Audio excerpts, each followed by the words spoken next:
Yes. Hello, magandang hapon po sa inyong lahat. Welcome po sa ating isa na namang panibagong episode ng programang The Kickback. Ako po si RJ Caruncho. At ako naman po si Maris Gamara at tayo po ay magsama-sama sa isa namang makabuluhang huntahan at kulitan sa Kickback episode 17, Araling Panlipunan. Ayan, at para po tuloy-tuloy lamang ang Kickback, i-follow at i-like ang aming official Facebook page na The Kickback or mag-subscribe sa amin pong YouTube channel na The Kickback. At kung mapapansin po ninyo, medyo iba yung setup natin ngayong hapon na ito dahil talagang live nating makakasama yung ating guest mula sa ibang lupalop. Yan ang ating lugar. Nasa iba't ibang lupalop po tayo, kaya naka-StreamYard po tayo ngayon kumpara doon sa nakagawian nating settings. At sana doon po sa mga nanonood sa atin ngayon ay yung paki-like and paki-share na rin yung ating episode na ito dahil maganda yung mga mapag-uusapan natin ngayon. Kagaya nga ng title natin, Araling Panlipunan. Ayan. Siyempre, madami ako talaga pagdating sa lipunan eh. So, unang-una na dyan, pagdating dito, siyempre, may COVID, ano pa ba? So, ang daming issue, politics, hindi naman ako ganun ka-knowledgeable in that area. So, that's why, nag-tap kami mula sa academe na talaga namang mahusay. I tell you talaga, napakahusay ng taong to sa pagpapaliwanag ng current events. At personally malaki yung naiambag niya sa akin bilang dati niyang estudyante kung paano maging mulat sa lipunang ginagalawan natin, particularly. So, hindi ko na ba papakahabain pa at ipapakilala ko na ang aking isa sa tinitikalang guro mula po sa Mount Carmel School of Infanta, walang iba kundi si Sir Francis Palangka. Yee! Magandang hapon sa inyong dalawa. Salamat sa pag-imbita at magandang hapon sa mga nakatutok ngayon sa Facebook page ng The Kickback. Ayan. Sir, kumusta po? Sa kabila po talaga ng quarantine, sa kabila po ng tagal ng pero hindi na rin dito. Anong sekreto? Anong sekreto, Sir Francis? At kayo po natin healthy at pogi. Hindi ko masagot ng siguro. Lagi lang masaya. Lagi lang positive. At siyempre, malaking tulong din pag lagi mong kasama yung mga bata. Yun nga lang, ngayong taong ito, medyo nawala yung mga bata sa mga paaralan. Siguro, yung isang dahilan. Enjoy lang. Enjoy lang. So, yun nga po talaga, diba? The laughter is the best medicine, lalo ngayong pandemic. Kung titignan natin, diba, kung daming na-stress, depress, pero, dahil sa rin, human positive.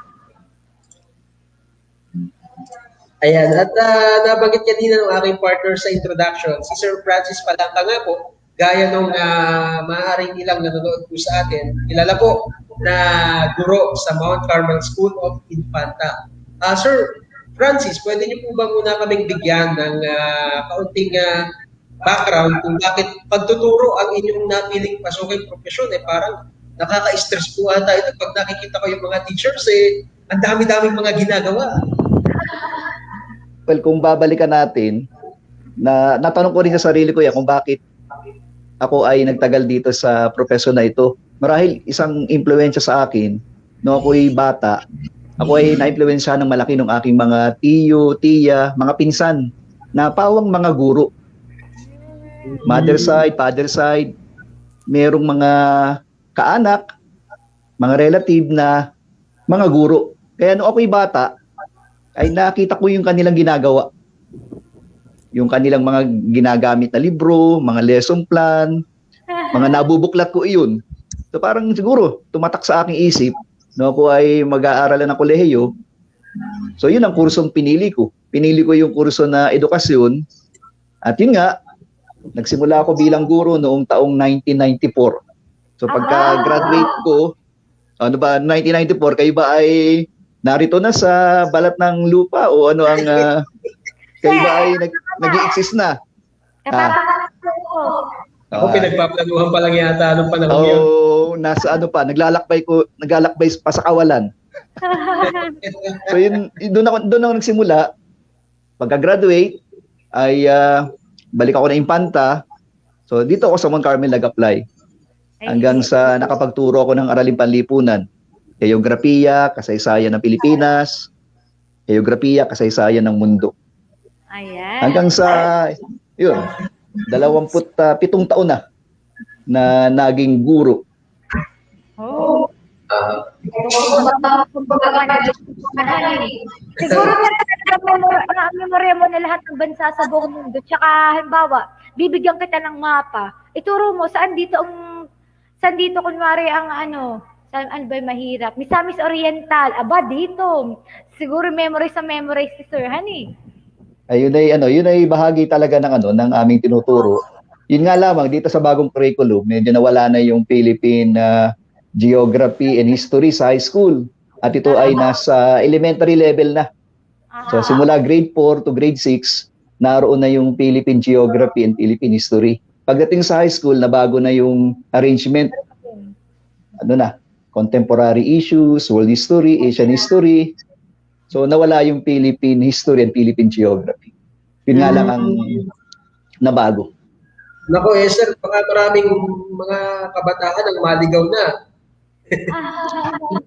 Well, ngayon naman ay high-tech na. Meron ng yung gamit na mga app ngayon na para hindi ka maligaw, parang yun ang ginagamit ngayon kadalasan. May mga tracker. Parang parang hindi na yata uso yung mapa. Parang ang gamit, gadgets, di ba? High-tech na. Yung Waze, yun. Okay. Yun ang gamit ngayon. In order to conquest, turn guys. Iba. Mali ito. Sala. Anyway, sir, marami po salamat. Pero sir, ano po yung pinaka-love mo na part sa social studies? Ano yung favorite mo doon na part? Kasi diba social studies, sabi nga po may geography, may history. Ano po yung pinaka-bet mo doon? Well, yung history talaga. Nung nag-aaral ako ng high school, parang madali kong ma-pick up. Parang na-enjoy ako pag nakikinig ako dun sa aming teacher na habang nagkukwento ng kasaysayan, madali ko siyang maintindihan. Yung ibang mga subject, medyo hirap ako sa math. So doon ako sa aralin parang nag-excel. Doon ako parang, sabi ko, kayang-kaya ko itong sagutan. Yes. Kaya parang doon na ako nawili, pagbabasa, panonood ng balita, pagtingin sa mapa. So doon nagsimula. Kaya nagustuhan ko, ako'y nag-aaral ng kolehiyo, so pinili ko yung social studies. Hanggang sa nagkaroon ng pagkakataon nga, nakapagturo sa mga bata. Just a thought lang, para napansin ko lang na mahalaga talaga na yung influence ng parents, tsaka even ng mga teachers, di ba? Yung mga primary caregivers, tsaka yung mga secondary caregivers ng mga bata, malaki silang influence sa atin, personal, para piliin natin kung ano yung ating kinaroroonan ngayon. Ikaw ba, RJ? Anong paborito mong subject? Ayan din. Yan kasi gusto ko yan, lalo sa part ng geography. Saka yung mga mag-aaral nga sa mga behavior ng tao, ng ating society. Mamaya, mas palalalimin natin yung usapan tungkol sa bagay na yan. No? Kaya naramdaman kita hat na hat ka na diyan Gusto mo nang madami ka ng diyan Pero gusto pa kasing makilala pa natin si Sir Francis Palangka, no? Lalong-lalo na sa profesyon ng pagtuturo. Sir, base sa karanasan mo, ano po yung mga kadalasang nagiging hamon ng isang guro o ng mga guro sa kabuuan? Well, una talagang, tama yung sinabi mo kanina, talagang mahirap maging guro. At yung trabaho mo ay hindi natatapos sa loob ng classroom. Hanggang sa bahay, naisip mo pa rin yung mga gawain. Well, una, siyempre pagharap mo sa mga bata, kung meron kang tuturuan na mga mag-aaral na 40, 50, siyempre yung mga yan ay iba-ibang mga ugali, iba-ibang mga katangian. Siyempre ang concern mo dyan, paano mo yan mamomotivate? Paano mo yan na pasusunurin na makinig sa iyo? Halimbawa, ang klase mo ay 40 minutes o 1 oras, tapos naroon pa rin yung pagdidisiplina sa kanila na masustain talaga nila yung kanilang attention sa iyo.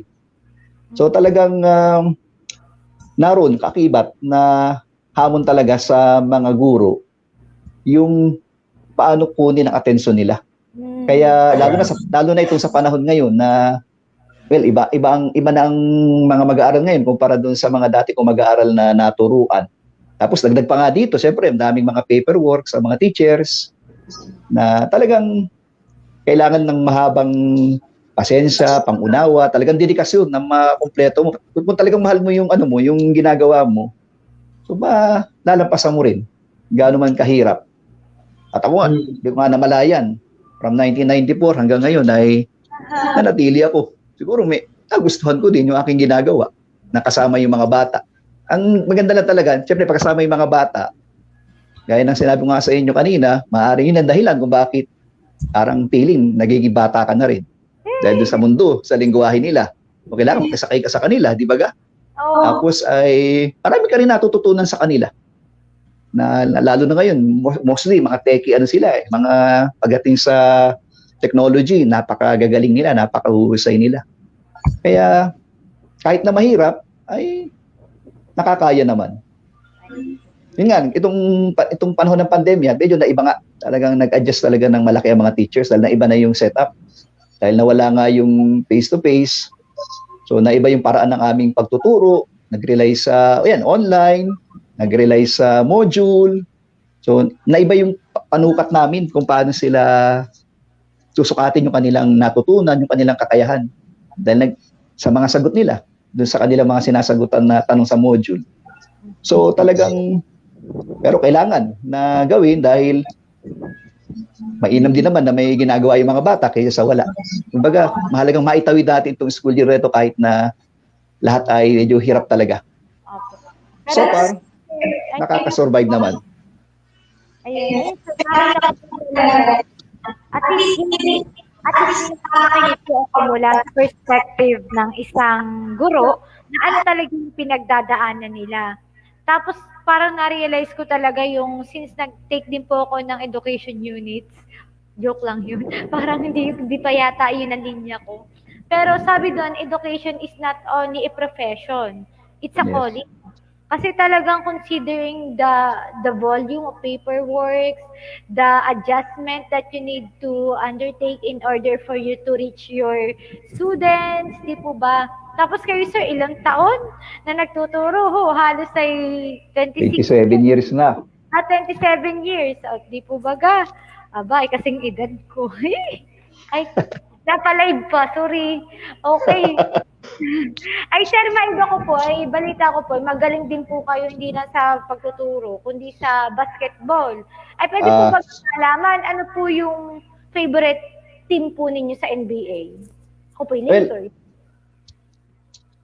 Nung tumagal na ako dito sa pagtuturo, habang tumatagal, so nabibigyan ka ng iba't ibang responsibilidad.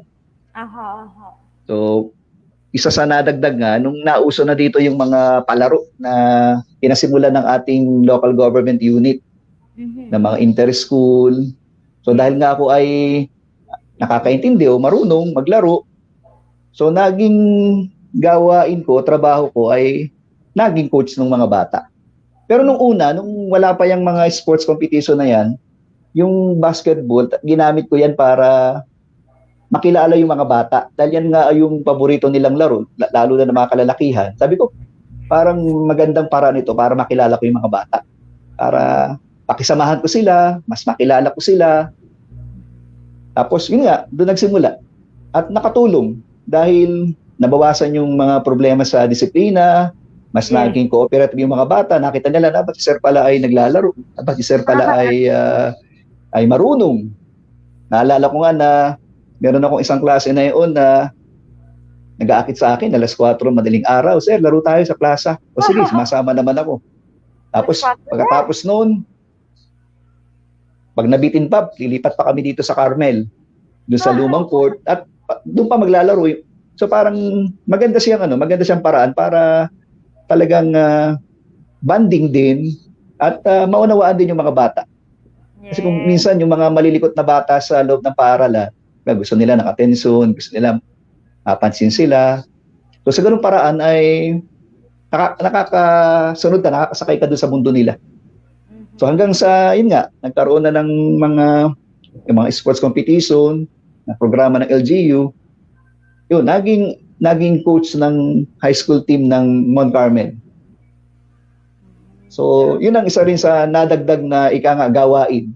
At talagang, wala, no choice. Talagang, ako talaga ang malalagay dahil ako yung nakakaintindi. Kahit na may mga PE teacher, sabi ko, ikaw na sir. O di ako na. Hindi ako na. So, doon nagsimula. 2011, doon nag-start.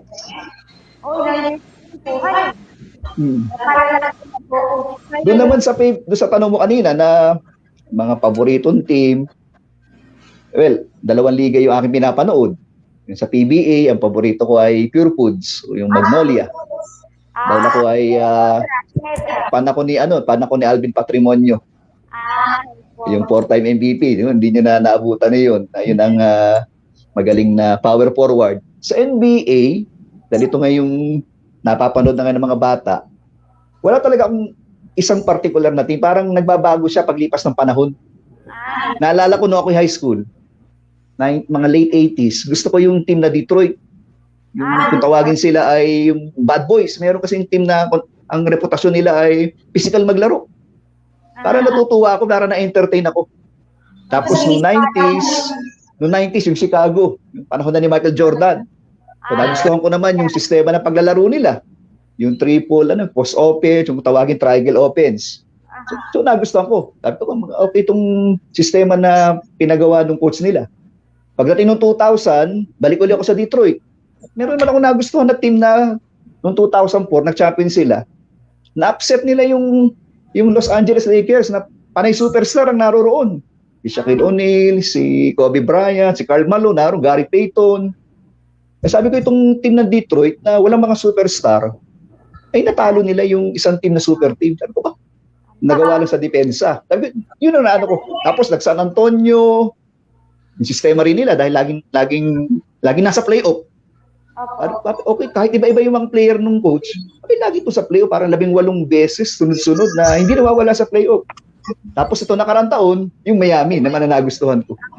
Dahil parang gusto ko yung mga underdog baga. Yung isa ayoko yung mga super team, yung mga nagsasama-sama yung mga super talented na parang maka-champion lang ay iipunin lahat na magagaling. So, yun ang Sir, napansin ko sir, subjective yung pag-ili mo ng kung alin yung inuhin mong team. Hindi yung basta popular, yung talagang basta meron akong hinahanap. Siguro nga, yung sa perspective ng pagiging coach, kung ano yung maganda dun sa team na ang bawat player ay talagang nagiging very effective sa sistema. Parang yun ang aking tinitingnan. Yes. Maganda sir yung standard mo sa pagpili ng ng paboritong team Oo, yun. Kasi meron yung iba hindi naman talaga nagbabasketball pero pagka trending si Lakers, trending si ganito, talagang hashtag din sila. Parang sabi ko, biglang dumadami yung mga parang pati dumadami yung mga analyst, mga expert, nababasa ko ng mga comment. Sabi ko ba, biglang ang Lakers biglang lumipat yung isang magaling na player ba? Biglang dami yata nung panahon na sila'y wala sa playoff, wala namang tumatangkilik sa kanila, nasa ibang team. Parang bandwagon baga. Kung sino yung popular, kilala, doon. Yes. Pero sir, sabi ko sa kanina na minsan kahit hindi magaling yung team. Para hindi papalit-palit yung player pero nananalo pa rin gawa dun sa coach. So ibig sabihin, malaki talaga yung role ni coach. Talaga. So bakit po ba mahalaga si coach at ano ba yung dapat katangian na meron ng isang coach ng basketball? Una yun, yung sistema na pinapairal nila. Yun ang pinakamahalaga. Yung sistema na pinapairal kung ano yung identity na dapat na dali ng team. Sa aking panig, nung ako ay naging coach ng high school team ng Mount Carmel, ang una kong lagi sinasabi sa mga bata, dapat makilala tayo na naglalaro tayo as a team. As a team. Teamwork. At mahalaga yung papel. Dahil kung dinidefine yung role nila, ano yung dapat gawin ng bawat miyembro ng isang team. Sabi ko, sa team na ito, wala yung letter I, walang ako. Team. Di ba? At sabi ko, yung team, ibig sabihin yan, together, everyone achieves more. Sabi ko, kung tutulungan tayo, madali nating ma-shoot yung bola. Madali tayong mananalo. Like pinapaliwanag, ang goal natin ay i-shoot ang bola, makarami tayo ng shoot. 5 kayo niyan sa loob ng court. So wag natin pahirapan yung paglalaro ng basketball. Magtulungan tayo sa loob. Para yung gusto nating mangyari, talagang mangyari. Kasi kung tayo ay magkakanya-kanya, kasi meron akong ganyan mga player kung minsan. Siyempre, may mga pasikat, may mga pabida. May buaya siya. Gusto ay magpa-impress, di ba? Pag nandiyan yung kanilang girlfriend, yung kanilang mga jowa. Diba? Minsan nawawala na, hindi na sinusunod yung sistema. Kahit na mayroong kakampi na libre, imbis na ipasa kahit na alangan, ititira. Ayun, yun ang aking nasisita, yun ang aking napagsasabihan. Sabi ko, nakakalimot doon sa sistema na dapat pairalin. So mahalaga yung papel talaga ng coach. At mahalaga talaga yung mga bata nakikinig. Kasi pag hindi nakikinig at anong sabi ng coach, wala mangyayari. Yung nga lang, talagang kaakibat na pagiging coach, siyempre, pag nananalo ang team, ang puri, siyempre, nasa mga player. Diba? Magaling sa ganito, magaling sa ganito. Pero pag natatalo, ang coach ang sinisisi. Diba? Lalo na, diba? Ganun minsan Sabi ko, nako. Kahit sabihin mong, hindi sinunod nitong player na ito yung aking sinabi. Ginawa pa rin yung dapat hindi ginawa. Yun nga lang, talagang masasabi na sa pagiging coach, merong nakaka-appreciate, meron din naman, nasa iyo ang sisi dahil, nasa coach yan. Minsan, sa mga nakakaintindi, alam nila. Alam nila yung pagtingin dun sa kabuuan ng laro. Yes. Ayan. Maraming salamat dun sa mga binagi nyo. Talagang hindi rin biro Teamwork ang pag-usapan, hindi madaling i-handle. Given the fact pa sir na aside niya sa coach ka, nagtuturo ka rin. Parang dapat mahirap sa part mo. Wait, alam mo RJ, nung una namin sali diyan sa interschool, talagang struggle, talagang yung unang 2 taon, talagang lagi kaming sablay. Banderang kapus. At talagang wala pa talagang preparasyon na time na hindi ko maakalain na gagawin na taon-taon. Sabi ko, sige, buo tayo. So nung 3 taon na lamang, sabi ko, sige, prepare tayo. Doon talaga ako naghanap ng mga player. Siyempre, ang tinitingnan ko, siyempre, mahalaga yung height. Malaking advantage yan sa basketball. Yung talent, yung skills. Tinitingnan ko din yung attitude. Kaya maganda rin yung attitude ng bata. Tapos, walang bisyo. At may talino din sa paglalaro. Kahit na ikaw hindi matangkad, kahit hindi ikaw kalakihan, pero mayroon kang common sense sa paglalaro ng basketball. Okay din sa akin yun. At, siyempre, pinakamahalaga, nag-aaral lang mabuti. Sabi ko, huwag niyo papabayaan yung pag-aaral niyo, papasok pa rin kayo sa klase. Dahil kapag nabalitaan ko, hindi kayo napasok, hindi kayo nagawa ng project, hindi kayo nag-aaral, nagpapabaya kayo, ay tanggal kayo sa team. So talagang hindi biro. Naalala ko pa nga nung unang talagang naghanda ako, ang mga kinuha ko mga batang player, grade 7, grade 8, grade 9. Tapos kakaunti lang, mga tarang 2 lang yata yung grade 10 o yung 4th year kung tawagin sila noon.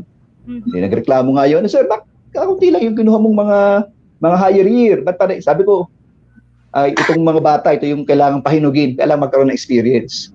Nasa isip ko, hindi pa tayo mananalo ngayon. Sabi ko, looking forward. Sa mga susunod na taon, magkakaroon ng bunga. At yun nga nangyari. Itong mga bata na talagang sabihin natin, mga rookie, sa lagpas experience, natuto sila along the way. Hanggang sa, ayun, nagbunga, nabuo yung team chemistry, yung team cohesion, naging maganda yung programa. At kapasalamat din ako dun sa mga talagang sumuporta.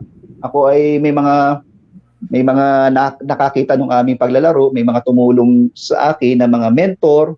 Aking babanggitin yung mga pangalan nila, si Coach Otto Cariola, yung coach ng Team Infanta natin, sa mga nakaraang Governors Cup, si Pastor Robert Babas. Yan talagang sumubaybay at tumulong. Talagang pasalamat ako.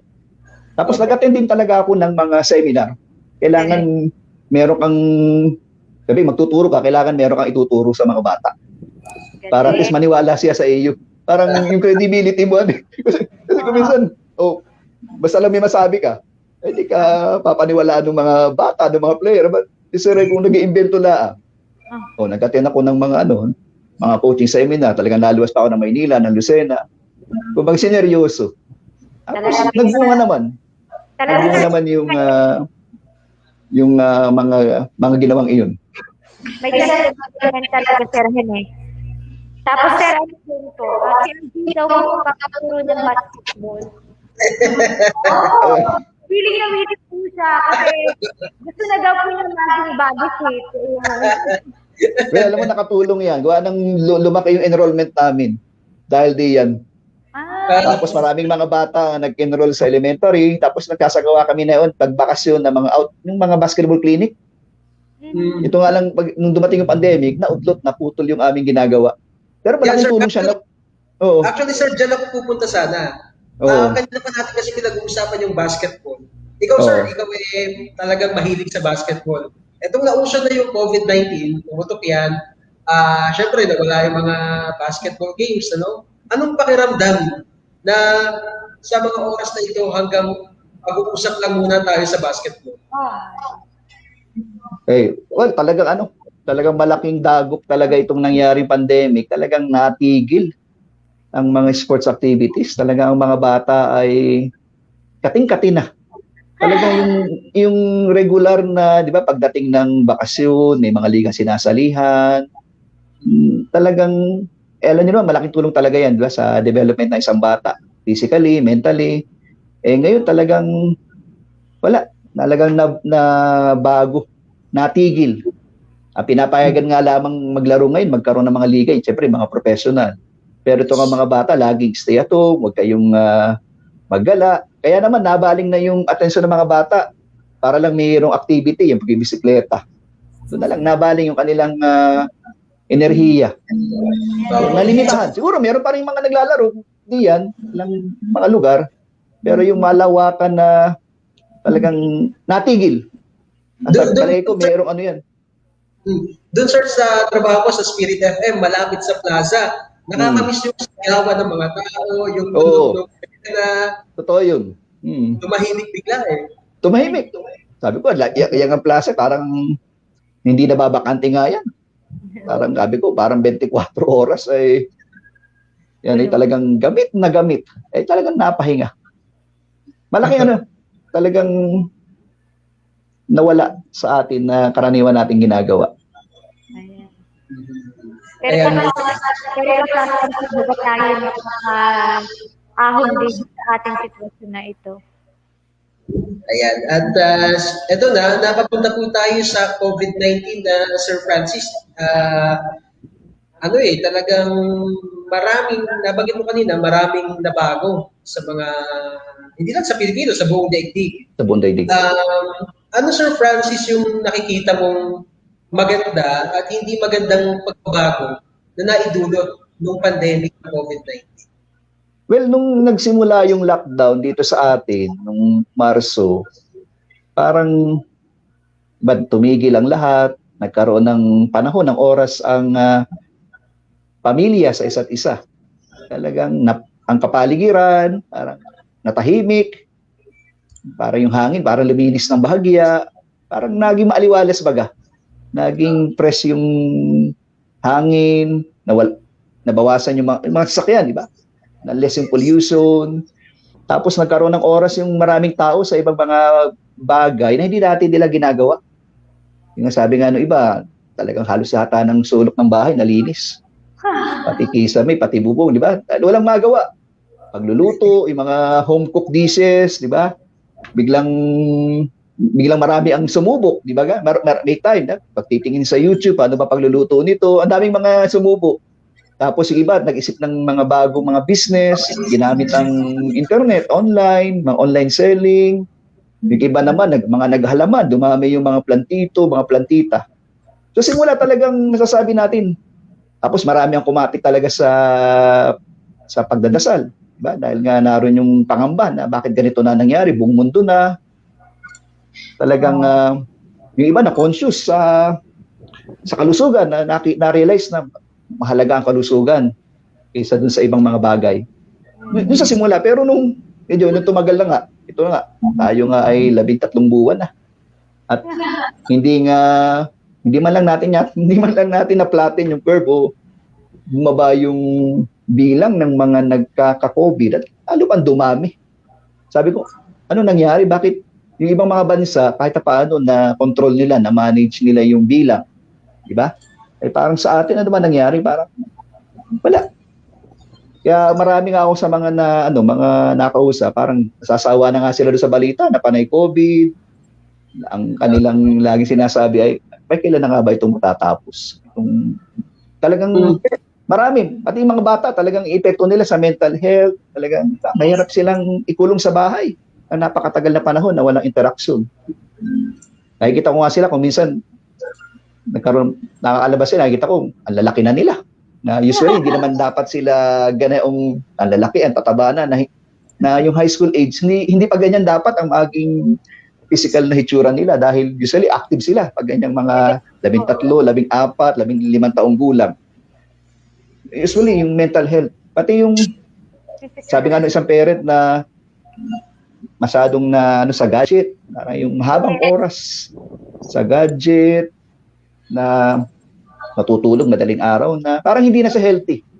Parang mahirap pag itong nagtatagal pa. Kaya natin alam kung yung response ba ng government ay sapat ba o kulang. Kaya tuloy, yun ang makikita. Yun nga sir, sa tingin mo po, nasan ba talaga yung masasabi nating mas malaking nakaka-apekto kung bakit umahaba pa rin itong problema sa pandemic? Yun bang government o yung taong bayan? Well, for the sake of for the sake of discussion po, sana walang ma-offend na mga nanonood sa atin. Gusto lang kasi natin ma-analyze ba? For intellectual discussion on Well, yan ay meron akong mga nakausap din na mga kapwa ko guro. Natanong ko sa kanila yan. At sabi ko, kayo ba ay satisfied sa response ng ating national government in general dito sa kasalukuyang pandemya na patuloy pa rin ang pagtaas ng mga nagkaka-COVID? Ang sagot nila, naroon naman daw yung effort, kaya parang nakukulangan pa sila. Na parang ang naging aksyon ng gobyerno ay reactive. Pag wala ang problema, saka lang mag-react. Hindi siya proactive. At syempre, yung taong bayan din, isa ring factor yun. Pag talagang pasaway, hindi ka susunod sa health protocol, ay talagang dadami talaga ang mga nagka-COVID. Siguro mayroon pang, hindi kasi, tingin natin, hindi talaga natin sineryoso, lalo na yung pagko-contact tracing, parang doon tayo mahina. At matrabaho kasi yan eh. Talagang kailangan talaga tutukan. Pati yung mga app na ginagamit, iba-iba. Parang walang kaisahan doon. Tapos pag-isolate, pag-test, parang medyo doon nagkulang.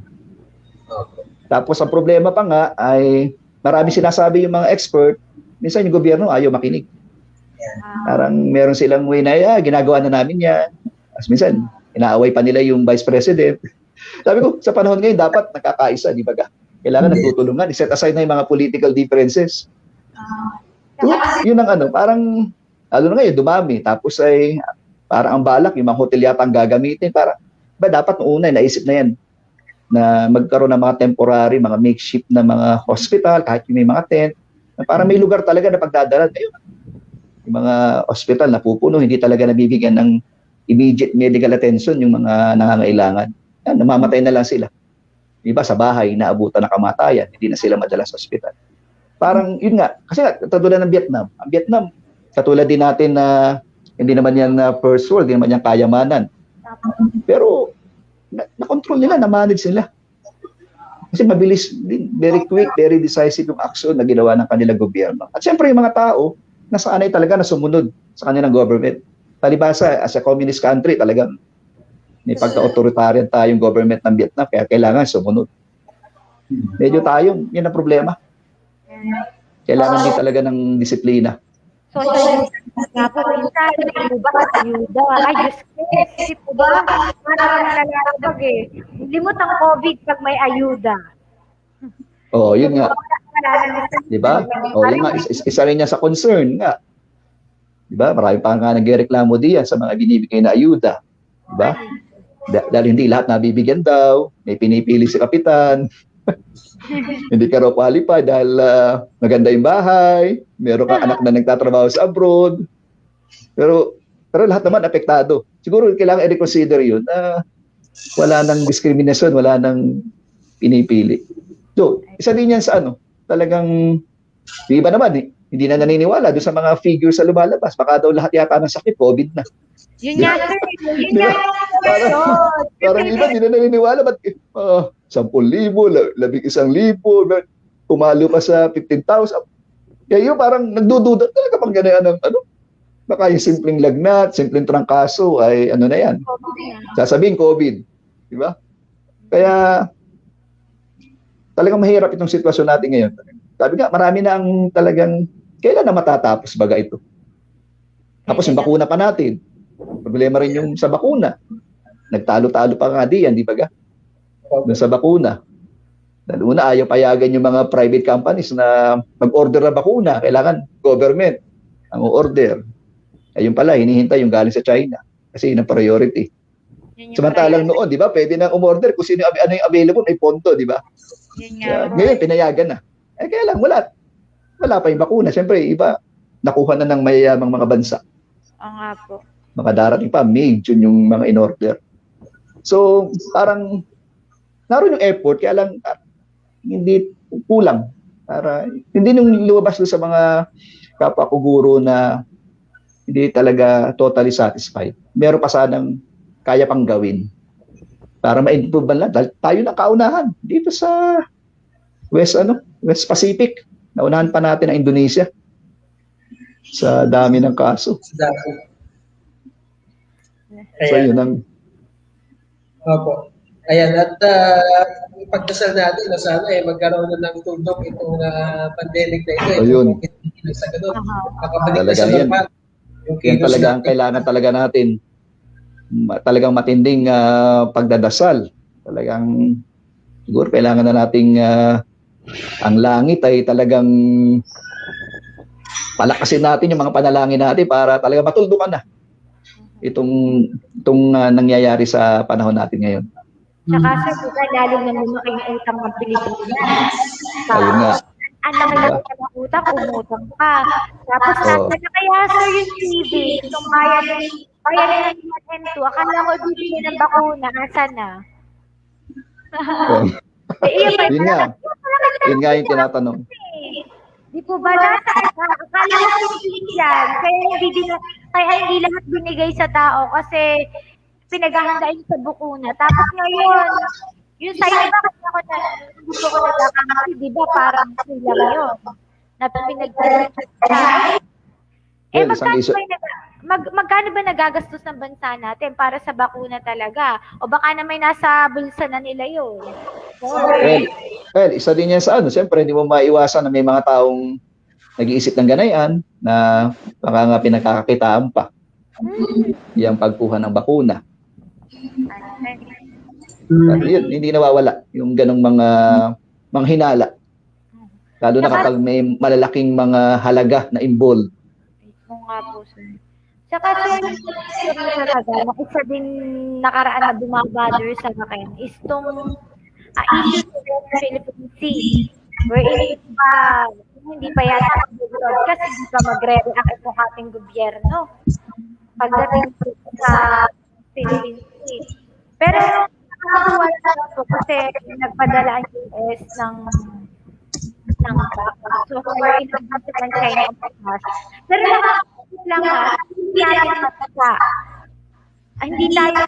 hindi tayo makapagsan. Parang mahingi lang tayo. Parang, why so tayo? Samantala ng ibang administrasyon, talagang napaka-online talaga. Kaya when it comes sa paglaban talaga dito sa ating territory and security. Kaya sa information to that, I'm not against. First, I'm not against the Chinese people, but on the Chinese government. So, kasi nakikita ko, di ba, parang based on that experience, na nakita natin na ang dami nilang pinautang, Pero at the end of the day, yun yung reason out nila para makuha nila. Para makakuha sila, makagain sila ng economic power and political power. In relation to that, naisip ko sir talaga yung kaliwadam eh. Di po ba pautang sila ng bilyon pero kumusta yung kabig niyan? Hindi, first, environmentally speaking, talagang madami siya masisira. Siyempre, highest pa pala doon is yung safety ng tao. Kumusta ang mga taga-Infanta? Di po ba? Pagpalagay na, maswerte ibang bayan, sila uunlad. Ay, paano tayo? Tao din naman tayo. Yun, something like that, sir. Parang naisip ko lang na China cannot be trusted. Kaya nga naisip ko ngayong kaliwadan, kahit sabihin na medyo may point din, may magandang reason kung bakit itayo, pero majority of the reasons, nako, negative. Ikaw, sir, sa tingin mo po? Well, yung mga proyekto na pupunduhan ng China, ang sabi nga ng ilan, marami diyan na mga hindi alam ang taong bayan kung ano yung mga kondisyon ng mga Chinese. Once na hindi natin mabayaran yung mga utang na iyan, mga secretive na mga kondisyon na hindi natin alam o hindi pinapaalam. At syempre, alam natin kung ano yung galing sa China, hindi natin alam ano ba talaga bakit ginagawa nila yan, kapautang. Tapos, yung dam na iyan na hindi tayo sigurado sa kaligtasan dahil nga yung lugar, di ba? Alam na naman natin kung ano yung mga issue diyan, kung bakit hindi siya safe. Well, nakatali ang gobyerno nang pumasok sila sa kasunduan na ang Chinese, ang mga Chinese ang magpupundo na yan. Kaya, kinonsider as priority project. Well, parang nga sa akin, talagang hindi nga dapat dahil nanganganib tayo. At dapat nga ay i-rehab na lang yung mga dam na hindi nagamit. Tapos ay ayusin yung mga daluyan ng tubig para wala na access na tubig. Tapos pairalin yung kung talagang tubig ang kailangan, merong sa local government code, sa barangay, parang naatasan sila na meron silang water facility. Yung rainfall na catchment o reservoir na pag umuulan, merong ipunan ng tubig para just in case na kailangan natin ng tubig, magkaroon ng crisis na talagang tayo ay kinulang na sa tubig, bawat barangay merong magagamit. Kaya parang hindi na-activate yun. Kasi naalala ko na yun, merong provision doon sa bawat barangay na gagawa ng paraan para merong pagkunan ng tubig. Kasi sir, ganito po, on the other side po, may ilan po ako na businessman o businessmen na nakausap na bakit hindi ipatayo yung kaliwadan? Kasi sayang yung tubig. Di po baga. Yun po yung reason nila, natatapon lang sa dagat. And secondly, ito pa, parang sinasabi nila na walang dye, tapos sa irrigation system, malay mo through that project, pwede nating ihagel yon. Pero yung pala, sabi ko din, ano bang ginawa ng lokal para pahalagahan ang tubig ng Agos? Parang malaking question sa akin kung nasasayang yun, bakit hindi pinapahalagahan? Di po baga? So, meron na po pala initiative o kasunduan o directives related to that na nabanggit nyo kanina. Siguro maganda talaga implementation. Sabi nga po talaga ang Pilipinas, isa sa napakagandang pabrika, talaga number 1 sa paggawa ng batas. Pero pag sa pag-i-implement, doon na po talaga nagkakaproblema.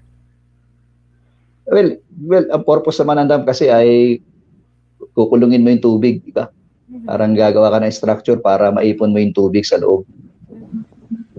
Ang nga lamang, dahil nga ito ay tinututulan natin, dahil nga banta ito sa ating buhay, pagdating ng panahon, alam naman natin ang ating bansa ay very prone tayo sa mga disaster, naturally, baha, mudslide, lindol, pagputok ng bulkan, di ba?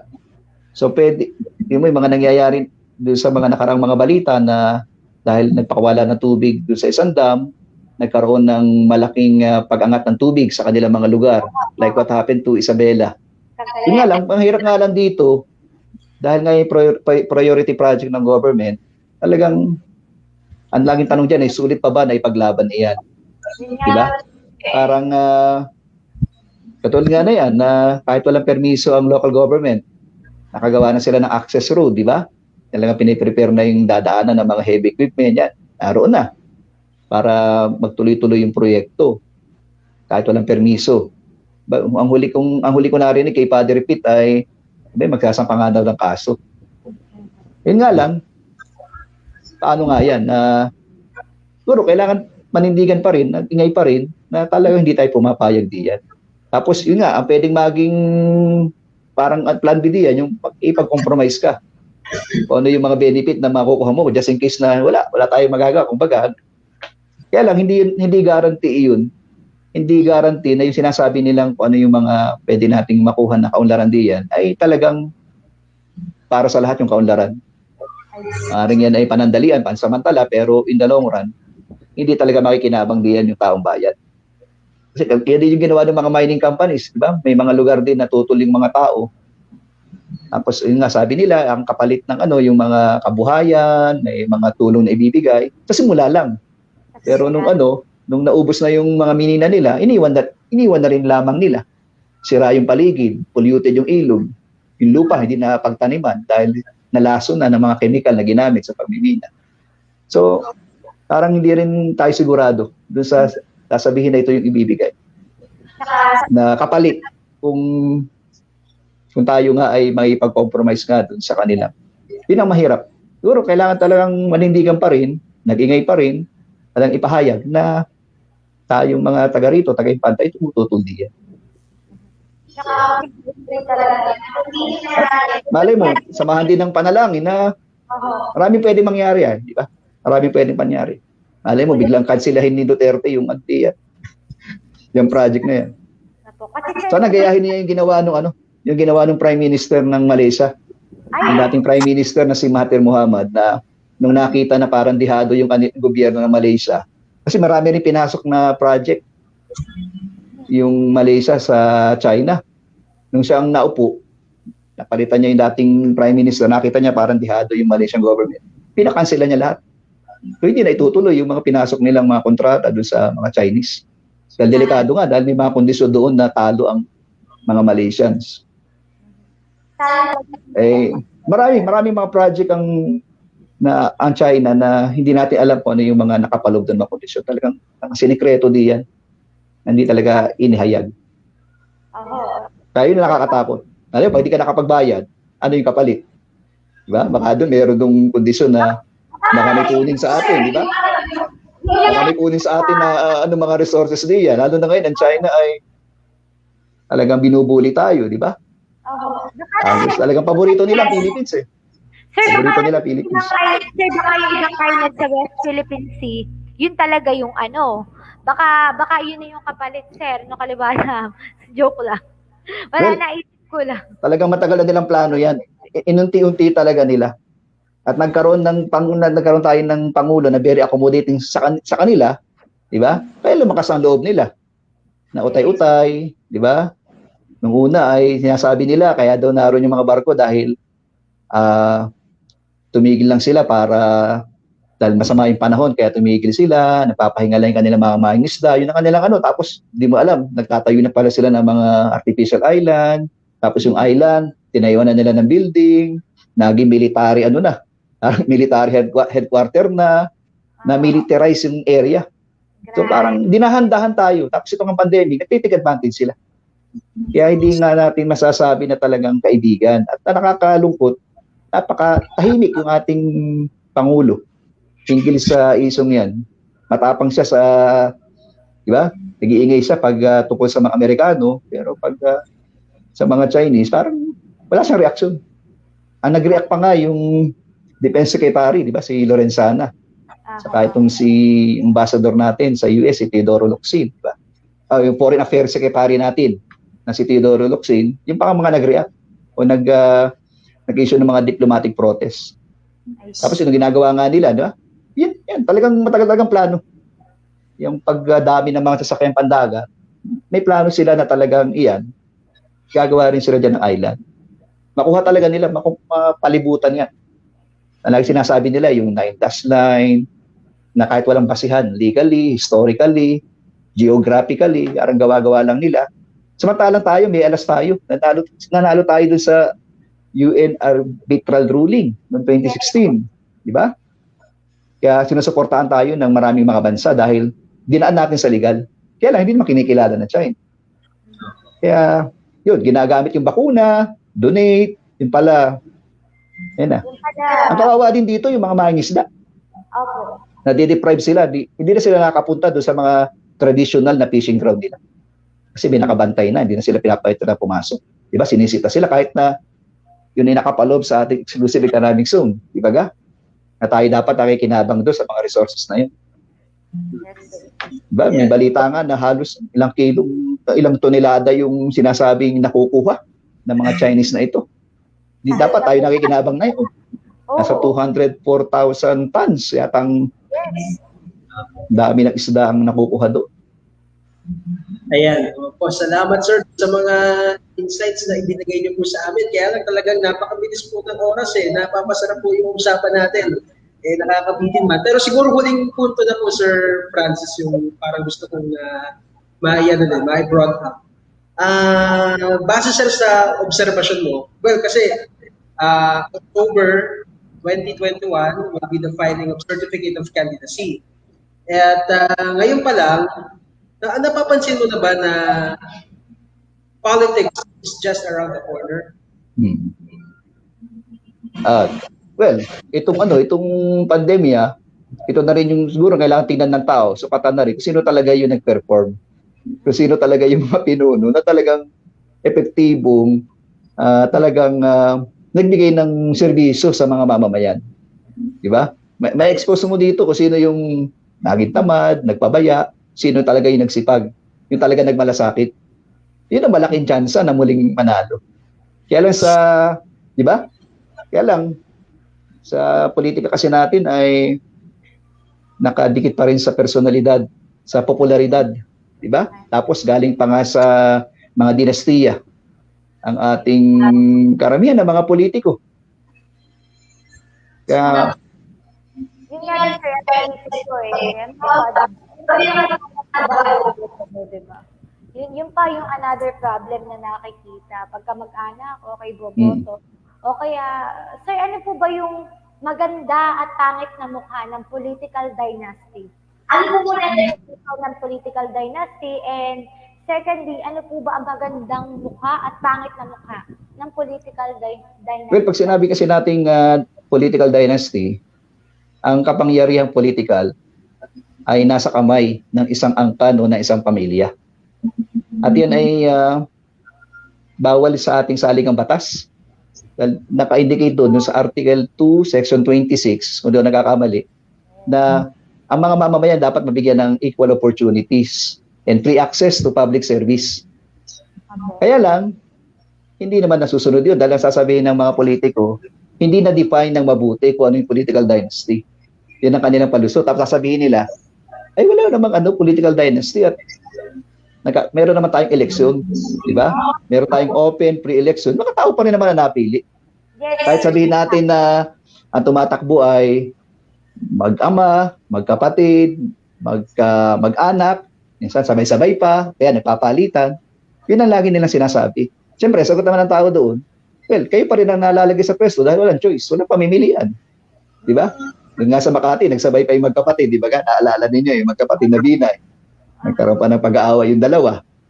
Kaya baka strategy nga lamang nila iyon para manatili sa kanila yung poder, di ba ga? Hindi parang alam mo dito sa Philippines, sa ginawang survey, sa 18 na provinces, 73 ay mula sa political dynasty. Yes. Tapos marami sa mga may mahihirap na lugar sa Mindanao, mga bayan, ay hawak ng mga political dynasty. Hindi talaga siya siguro may exception, marahil merong 2-3 pamilya. Okay sila. Pero sa pangkalahatan, hindi mabuti ang dulot ng political dynasty. Kasi ang concentration ng power nasa kanila. Politically, economically. Siyempre, anong unahin ng mga yan? Yung interest nila.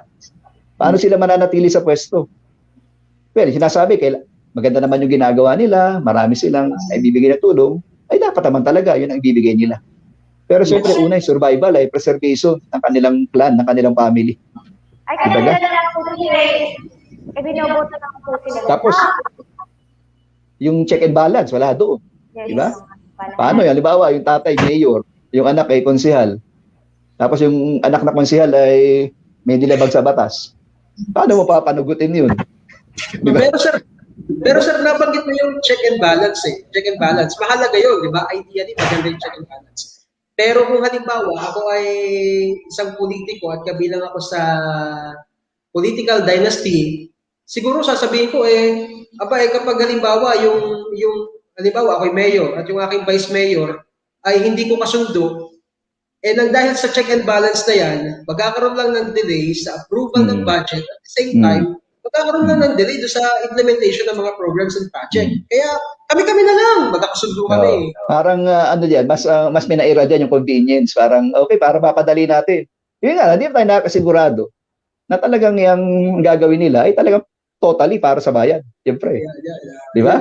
Kasi ang nais talaga dyan yung preservation nga, nung clan manatili sila doon sa kanilang pwesto. Pati pag pinaira natin yung political dynasty, talagang taliwas yan doon sa gusto natin pairali na tunay na demokrasya na ang pamumuno, paglilingkod, dapat i-open natin. Kaya lang, problema nga sa politika natin, siyempre kung sino yung popular, kung sino yung may pera, kung sino may resources, yun talaga tumatakbo. Tapos nga, ang ugali din tao ng masang Pilipino, yung patronage politics na mayroong padrino, may patron na nalapitan, kailangan ng ganitong panlibi, may sakit si ganito, siyempre, yung utang na loob, bibigyan ka ng tulong, siyempre kahit na ano yan, yun na niboboto ng masa. Kaya ngayon, tingnan ninyo, yung sino ba yung senador na inasuhan ng Pandarampong ay nanalo pa. Na idinaan lamang sa pagsasayaw. Pero kilala nyo kung sino yun, di ba? Sabi ko ba, nakulong na, di ba? Nakulong na ito. Di ba? Hindi mo siguro nagkamali yung korte, pero siguro nakita ang probable cause na siya ay sabihin natin na mayroong nangyari, no? Na nakinabang siya doon sa Pandarampong na iyon. Di ba? Dinaan lang sa sayaw. Hindi naman tungkol sa iso ang mga pinagsasabi niya o yung pagharap niya sa taong bayan. Nabudots lang, di ba ga? Samantala, ang daming mga deserving. Yung nakarang halalan, di ba? Ang daming mga deserving na qualified, kaya lang hindi sila kilala. Kaunti ang kanilang resources. Na hindi yun na napili. At ang napili ng masa, yun, sa paningin nila ay maganda sa kanila. Na-entertain sila. Kasi politika sa atin, parang entertainment. Kaya makikita mo sa mga pagtitipon, hindi nawawala yan. May kumakanta, may sumasayaw. Parang hindi napapalalim yung diskurso. Yung hindi napapalalim, hindi napapaliwanag na mabuti. Ano pa talaga ang dapat na maintindihan ng mga tao dito sa mga sitwasyon, sa mga issue? Wala. Kung ano lang yung tatanggapin lang ng masa. Kaya kailangan talaga ng malawakang edukasyon. Sabi ko, para yung maturity natin. Kaya ang pag-asa talaga ay ang mga kabataan talagang yung mga mamulat, diba? Mamulat sila sa ating kasalukuyang panahon na kailangan talaga ng matinding reforma o pagbabago. Pero merong mga sinulog yung ilang mga grupo, may ilang sektor akong nag-propose sila ng anti-political dynasty law. Kaya lang wala nangyari doon. Dahil pagdating sa committee level, kinatay na ng mga kongresista. Kasi nga sila masasagasaan.